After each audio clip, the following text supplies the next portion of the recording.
రాష్ట్ర విద్యార్థుల భవిష్యత్తు కోసం కూటమి ప్రభుత్వం చేస్తున్న కృషి అభినందనీయమని TNSF state vice president Rayapati Amrutha Rao అన్నారు. గతంలో ఫీజు రీయింబర్స్మెంట్ లేక విద్యార్థులు తీవ్రంగా నష్టపోయారన్నారు. మంత్రి నారా లోకేష్ నేతృత్వంలో 1188 కోట్ల పెండింగ్ ఫీజులు విడుదల చేయడం అభినందనీయమని తెలిపారు. ఫీజు రీయింబర్స్మెంట్ అందని కారణంగా విద్యార్థులను ఇబ్బంది పెట్టే కాలేజీల మీద కఠిన చర్యలు తప్పవు అని హెచ్చరించారు. కూటమి ప్రభుత్వం యువతకు 20 లక్షల ఉద్యోగాలు కల్పించే లక్ష్యంతో ముందుకు వెళుతుందని చెప్పారు.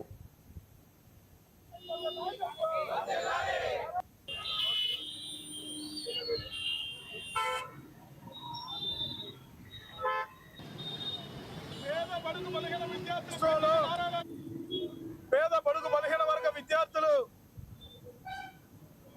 ఏదైతే ఇంజనీరింగ్ కాలేజీల్లో కానీ పీజీ కాలేజీల్లో కానీ చదువుతూ గడిచిన 5 సంవత్సరాల వైఎస్ఆర్ కాంగ్రెస్ గవర్నమెంట్ లో ఫీజు రియంబర్స్మెంట్ లేక అనేక రకాలుగా ఇబ్బందులు పడిన కార్యక్రమం చూస్తా ఉన్నాం.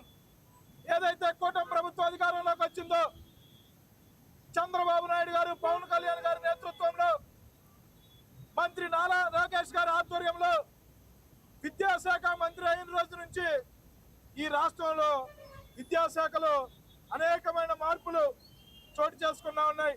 అందరికీ తెలుసు, ఏదైతే కూటమి ప్రభుత్వం అధికారంలోకి వచ్చిన తర్వాత 1388 కోట్లు పెండింగ్ ఫీజు రింబర్స్మెంట్ విడుదల చేసిందంటే అది విద్యార్థుల పట్ల నారా లోకేష్ గారికి ఉన్న ప్రేమ.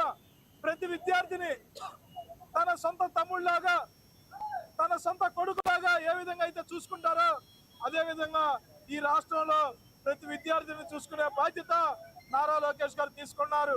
అదే మరీ ముఖ్యంగా ఎవరైతే ఫీజు కట్టలేదని కాలేజ్ యాజమాన్యాలు ఏదైతే విద్యార్థులు కనుక తురుసుగా ప్రవర్తిస్తే తగిన చర్యలు తప్పవు. యాజమాన్యాన్ని కానీ చెప్పిన ఏకైక నాయకుడు. That's all for now. For more updates, keep watching 99.